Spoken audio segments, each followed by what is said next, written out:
Salut Thomas. Salut Nico. Bon alors qu'est-ce qu'on fait aujourd'hui? Aujourd'hui on va au Mont Loftienne et on vous propose de nous accompagner. Ok, Suivez-nous. bon, c'est parti. I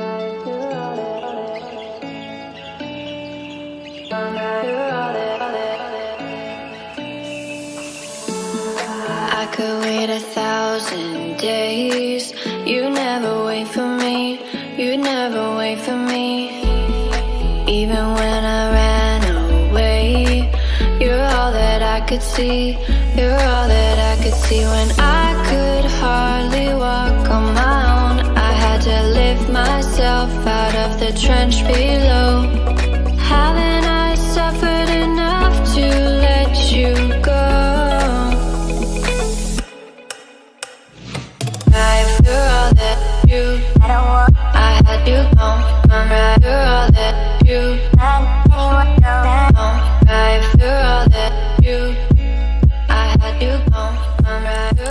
Donc, comme vous avez pu le voir, l'entrée dans le parc national est de 3 € par personne, donc pas de souci, hein, vous allez pouvoir vous procurer ce ticket sur la route. Il y a un gars en général qui fait un petit peu le péage à l'entrée, donc sur la route principale, donc vous inquiétez pas, vous allez avoir le ticket facilement. Après, si vous voulez visiter le mausolée, donc sur le Mont Loftienne tout en haut, il faut encore repayer un ticket. Je dirais que c'est pas une obligation parce que voilà, vous avez une vue assez exceptionnelle comme vous pouvez le voir ici du Mont Loftienne déjà. Voilà, donc c'est quand même pas mal. Ici on voit Sétigné, hein, tout simplement la ville préférée de notre Gérard Depardieu national. Et puis un peu plus loin il y a Podgorica, la capitale, mais difficile de le voir dans la vidéo, mais à l'œil nu ça se voit plutôt bien. Pour se rendre au Mont Loftienne, c'est pas très compliqué au niveau de la route, hein. On a une très belle route, il n'y a rien d'exceptionnel, enfin rien d'impressionnant en termes de pilotage. C'est de la route neuve, globalement sur tout le tracé. Elle est très large, les glissières de sécurité sont neuves. Bref, tout est neuf. Donc vous n'allez pas avoir de difficulté pour vous y rendre. Ce qui est sympa quand vous allez là-bas, ça peut être de s'arrêter justement, parce que là, sur la vidéo, on voit, je suis déjà à l'intérieur du parc, là, du parc national. Donc le top, c'est de vous arrêter quelque part pour pique-niquer, hein, c'est vraiment le top, ça.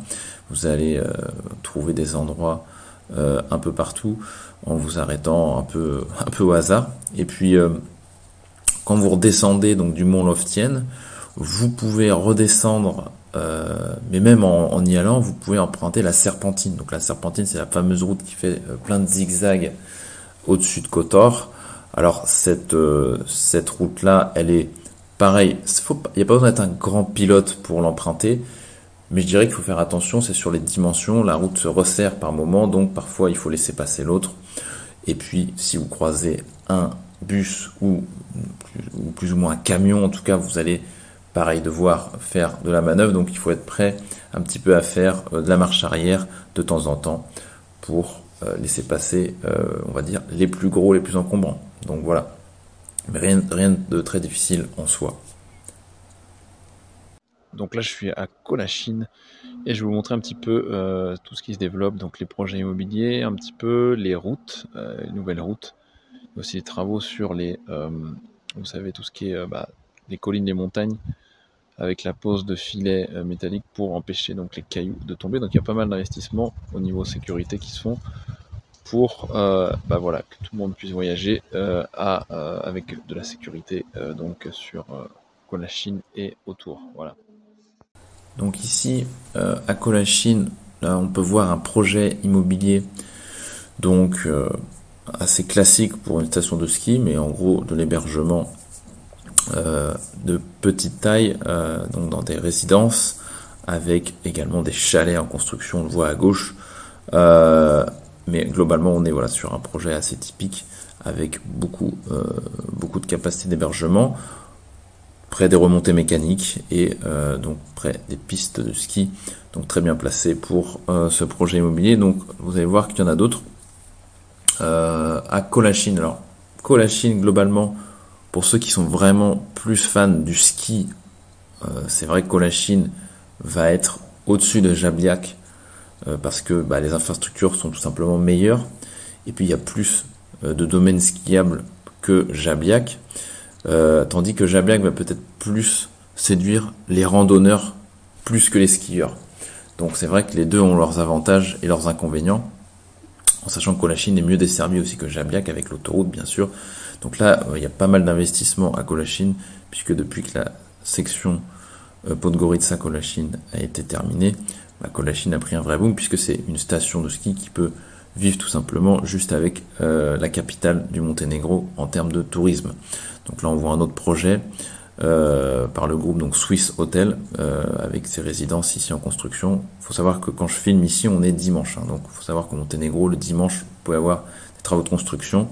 Et donc si vous trouvez, si vous habitez dans une zone où il peut y avoir des constructions, sachez que vous pouvez être aussi dérangé le dimanche en termes de nuisances sonores. Il faut quand même le savoir.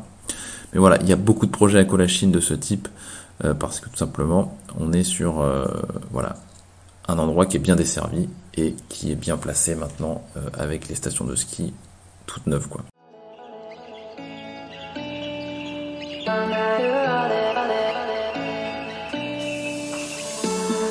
I could wait 1,000 days.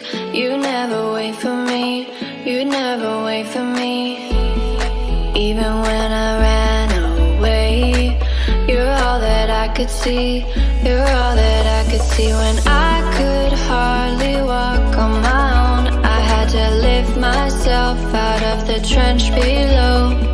Haven't I suffered enough to let you go? You're all that you, I had you gone. You're all that you. Donc ici on est à Virpazar, donc ce village magnifique qui est juste à côté donc du lac Shkadar. On se dirige justement sur le lac ici.